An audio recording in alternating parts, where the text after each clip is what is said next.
숨이 턱턱 막히는 40도의 땡볕 아래 인도 라자스탄의 어느 작은 시골 마을 가게에 들어서며 온몸이 땀에 젖은 저는 무더위에 지쳐 아이스워터, 아이스워터를 외치며 물을 달라고 했습니다. 그런데 가게 주인은 아무렇지 않게 펄펄 끓는 물이 담긴 컵을 내밀었습니다. 그 순간 저는 당황했죠. 이 더위에 뜨거운 물이라니? 지금 나랑 장난하나? 하지만 그는 당연하다는 듯 웃으며 말했습니다. 뜨거운 게 몸에 더 좋아요. 뜨거운 차 한 잔이면 곧 바로 시원해집니다. 라고요. 우리는 삼겹살을 먹을 때에도 찬 물을 마시고 빵을 먹을 때에도 찬 우유, 겨울에도 얼죽아라며 얼음 없는 커피는 상상도 못하는 민족입니다. 그런데 세상의 많은 나라들, 특히 가장 더운 나라들에선 우리와 정반대의 선택을 합니다. 땀이 줄줄 흐르는 날에도 사람들은 뜨거운 물을 마시고 몸이 불편하면 오히려 더 마시라고 권합니다. 중국, 인도, 네팔, 태국, 베트남, 아랍. 저는 이 뜨거운 나라들을 여행하며 늘 궁금했습니다. 왜 이렇게 더운데도 뜨거운 물을 마시지? 단순한 습관일까? 건강 때문일까? 냉장고가 없나? 아니면 내가 모르는 다른 무엇이 있는 걸까? 오늘은 그 의문을 따라가 보려 합니다.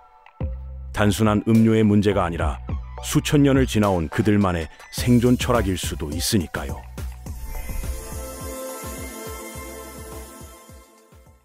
찬물을 마시면 배탈 난다. 한국에서도 종종 들을 수 있는 말이지만 중국에선 이 말이 거의 진리처럼 여겨집니다. 제가 처음 중국에 갔을 때의 일입니다. 무더운 여름 로컬 식당에서 맥주를 주문했는데 가져다 준 건 전혀 시원하지 않은 미지근한 맥주였죠. 분명 냉장고에서 꺼내는 것을 봤는데도 말입니다. 의아해서 왜 이렇게 차갑지 않냐고 물었더니 냉장고는 그냥 진열용이에요. 찬 거 마시면 배탈 나고 건강에도 안 좋아요. 맥주는 원래 이렇게 마시는 거예요. 그 말투는 마치 그런 것도 모르냐는 듯 당연하게 들렸고 시원한 맥주를 기대했던 저는 적잖이 당황했습니다. 익숙한 감각이 낯선 문화 앞에서 무너지는 순간이었죠. 중국에서는 찬물을 마시면 위장이 차가워지고 소화가 잘 안 되며 감기, 변비, 피로, 통증 등 각종 질환을 유발한다고 여깁니다. 심지어 명나라 시절에는 어떤 대신이 일찍 죽기 위해 아침마다 일부러 찬물을 마셨다는 기록도 있습니다. 이런 생각은 전통의학의 영향입니다. 중국의 중의학에서는 몸속 장기는 따뜻해야 건강하다는 관념이 뿌리 깊고 물은 끓여서 마시는 게 건강을 위한 기본 수칙으로 자리 잡았습니다. 그런데 이런 문화는 단지 의학적인 믿음 때문만은 아닙니다. 중국 사천성 청두를 여행하던 어느 여름날 작은 식당에서 식사를 했는데 배탈이 났는지 화장실을 여러 번 오갔습니다. 배가 아파 창백해진 얼굴의 저를 보며 주인 아주머니는 김이 모락모락 나는 뜨거운 물을 한 잔 건넸습니다. 마셔요. 곧 괜찮아질 거예요. 그 한마디에 긴장이 풀리고 후후 불며 겨우 마신 뜨거운 물이 속을 감싸 안는 느낌이 들었습니다. 그날 이후 저는 뜨거운 물을 다시 보게 되었습니다. 그들의 몸은 뜨거운 물을 선택했지만 사실은 생존이 먼저였던 것입니다. 중국 대부분의 지역은 수질이 좋지 않습니다. 강물이나 샘물에는 석회질과 황토가 많고 수세대 전부터 사람들은 그 물을 그냥 마셨다가 병에 걸렸습니다.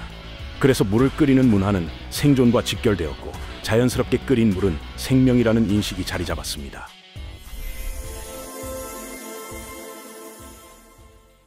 뜨거운 물을 마시는 문화는 단순한 습관이 아닙니다.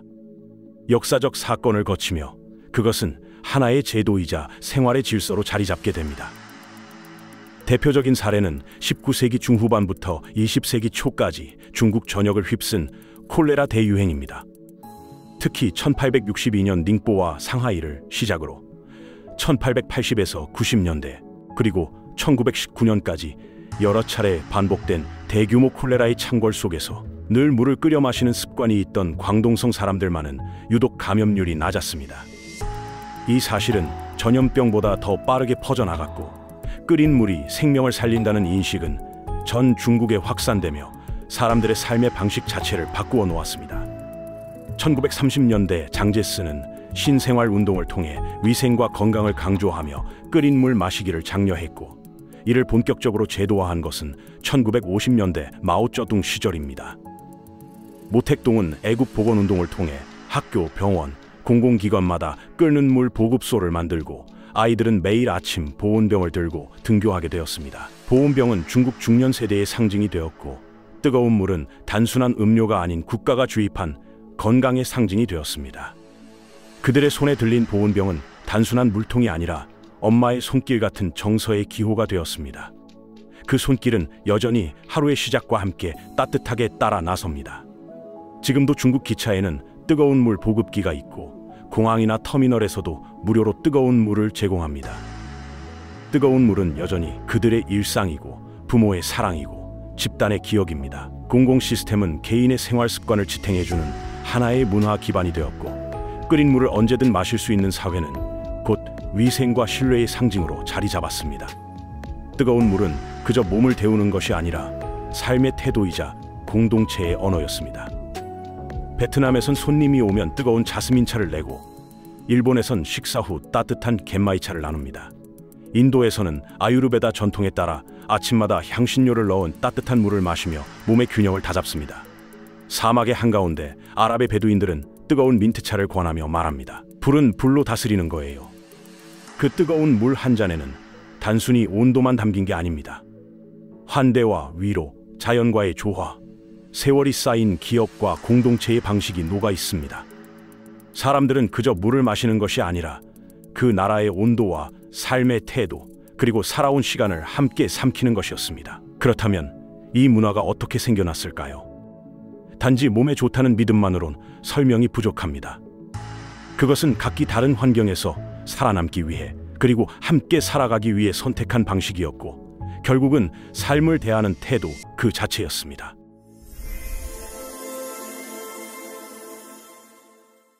그럼 우리는 왜 차가운 물을 마시게 되었을까요?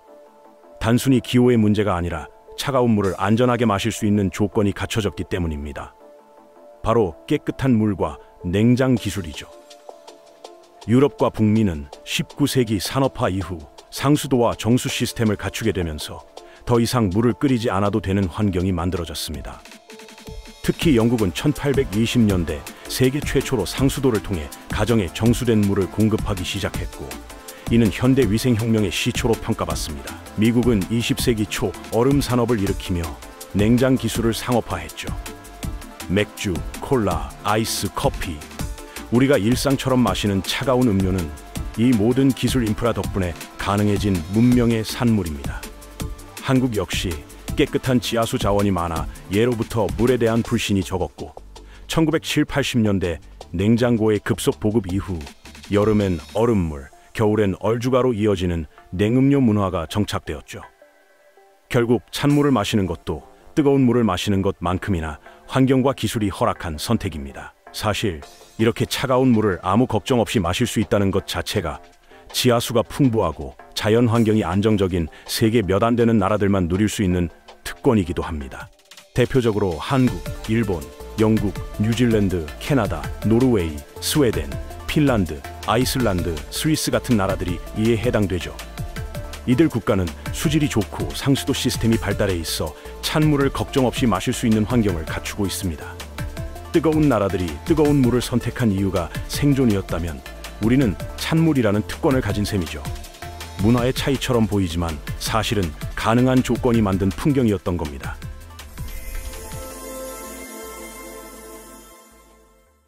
하지만 시대는 변하고 세대는 바뀌고 있습니다.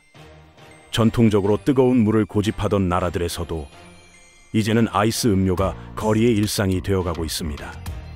중국의 경우도 상하이와 베이징의 젊은이들은 출근길에 얼음 가득한 아이스 아메리카노를 들고 다니며 시원한 맥주를 주문하기도 합니다. 스무디와 콜드브루를 아무 거리낌 없이 마십니다.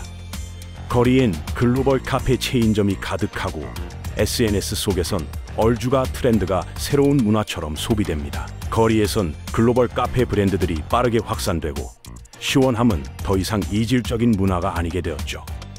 보온병을 들고 다니던 부모 세대와는 사뭇 다른 풍경입니다. 이 변화는 비단 중국만의 이야기가 아닙니다. 베트남 호찌민의 도심 카페에는 아이스 커피를 즐기는 대학생들로 가득하고, 태국 방콕의 골목 시장에서도 얼음을 넣은 음료를 파는 노점이 성업 중입니다. 인도 델리의 대형 쇼핑몰에서는 청량음료를 들고 다니는 젊은이들의 모습을 쉽게 볼 수 있죠. 뜨거운 물이 건강에 좋다는 오랜 믿음은 여전히 살아있지만 냉장고와 생수의 대중화, 글로벌 브랜드의 영향력은 그 위에 새로운 라이프 스타일을 덧칠하고 있는 중입니다. 그러나 이 변화는 대체가 아니라 공존에 가깝습니다. 중국의 어느 사무실 책상 위엔 여전히 보온병이 놓여 있고 고속철 기차의 뜨거운 물 보급기에는 물을 받으려는 사람들로 늘 붐빕니다. 인도의 가정에선 식사 후 따뜻한 마샬라차를 나누고 베트남 시골 마을에선 가족들이 함께 모여 자스민차를 마십니다. 뜨거운 물은 여전히 그들에게 부모의 손길 같고 세대의 기억이며 조용한 사랑의 방식입니다. 아이스컵 속엔 변화가 출렁이지만 보온병 속엔 여전히 과거의 시간이 따뜻하게 담겨 있습니다.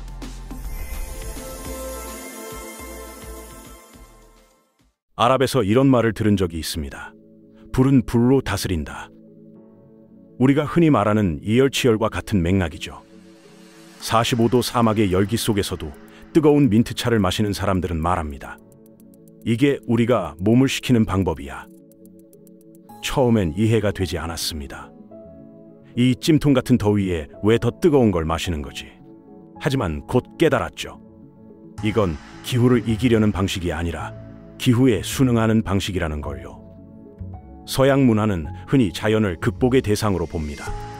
에어컨, 냉장고, 정수 시스템 모두 우리를 보호하고 통제하려는 도구들이죠. 하지만 아시아와 중동, 특히 오랜 역사를 가진 더운 나라들은 순응과 조화를 삶의 방식으로 택해왔습니다. 더운 날씨엔 땀을 흘리고 따뜻한 물을 마시며 몸의 흐름을 정돈합니다. 이건 단순히 건강을 위한 생활 습관이 아닙니다. 그것은 자연에 저항하기보다는 자연을 끌어안고 흘러가는 삶의 태도이며 몸이 세상과 대화하는 방식입니다. 뜨거운 물은 몸의 열을 열로 다스리고 안정을 되찾게 만드는 동양적 자연관의 실천인 셈이죠. 그리고 뜨거운 물은 단지 나만을 위한 것이 아닙니다. 누군가에게 차를 건넨다는 행위는 그 자체로 연결의 언어가 됩니다. 베트남, 몽골, 중국에서는 손님에게 따뜻한 차를 내고 함께 마시며 관계를 시작합니다. 뜨거운 물 한 잔엔 환영이 담겨 있고 위로가 담겨 있으며 정체성이 담겨 있습니다. 차갑다는 건 단절이고 뜨겁다는 건 연결입니다. 뜨거운 물은 공동체를 데우고 사람들 사이에 온기를 나누는 매개가 되어 왔습니다. 이 철학은 몸을 위한 온도가 아니라 관계를 위한 온도이기도 합니다. 물리적인 따뜻함이 아니라 심리적이고 정서적인 따뜻함이죠. 그들이 뜨거운 물을 마시는 이유는 어쩌면 건강보다 더 오래된 본능 때문이었는지도 모릅니다. 우리는 함께 살아야 하니까요. 그래서 우리는 무엇을 마셔야 할까요? 뜨거운 물을 마시는 그들의 모습 속엔 단지 생리학적 이유나 오래된 전통이 담겨 있지 않았습니다. 그건 몸의 기억이었고 공동체의 언어였으며 자연과 더불어 살아온 방식이었습니다. 불로 끓여 얻은 따뜻한 물 한 잔에는 생존의 역사, 정서의 온도, 인간관계의 따뜻함까지 담겨 있었습니다. 지금 우리의 일상은 차갑고 빠릅니다. 얼음 가득한 텀블러, 얼어붙은 대화들, 서두르는 몸과 마음. 그럴수록 묻고 싶습니다. 우리는 지금 무엇을 마시고 있을까요? 얼음을 마시고 있는가? 아니면 온기를 나누고 있는가? 다음 여행에서 혹은 집에서 뜨거운 물 한 잔을 천천히 마셔보세요. 당신이 미처 몰랐던 다른 삶의 온도가 느껴질지도 모릅니다. 이 영상이 마음에 드셨다면 구독과 좋아요 버튼으로 응원의 온기를 나눠주세요. 작은 클릭 하나가 다음 이야기를 이어가는데 큰 힘이 됩니다. 여러분은 지금 어떤 물을 마시고 계신가요? 어떤 사람들은 찬물이 소화를 도와주고 갈증 해소에 더 효과적이라며 찬물을 옹호합니다. 또 다른 사람들은 뜨거운 물이 몸을 따뜻하게 하고 건강을 지킨다며 열렬히 지지합니다. 하지만 이건 단순히 무엇이 더 좋은가의 문제가 아닙니다. 이는 각자가 처한 환경, 문화, 역사 속에서 만들어진 선택이며 그들에게는 생존의 지혜이자 삶의 방식이었습니다. 우리는 때때로 나와 다른 선택을 하는 사람을 보면 고개를 갸우뚱하게 됩니다. 왜 저렇게 하지? 말도 안 되라고 생각할 수도 있죠. 하지만 그 선택 뒤에는 오랜 시간 쌓여온 사연과 이유들이 있습니다. 익숙한 것에만 갇혀 있으면 새로운 시선을 가질 수 없듯이 말입니다. 뜨거운 물의 지혜와 차가운 물의 문명이 교차하는 이 지점에서 우리는 다시 묻게 됩니다. 누군가에겐 익숙한 것이 다른 누군가에겐 낯설고 이상하게 느껴질 수 있죠. 하지만 그 다름 속에는 각자의 방식대로 살아남고자 했던 긴 이야기들이 녹아 있습니다. 어느 것이 더 낫다가 아닌 그럴 수도 있겠다는 시선으로 세상을 바라본다면 우리의 여정은 훨씬 더 넓어질지도 모르겠습니다. 감사합니다.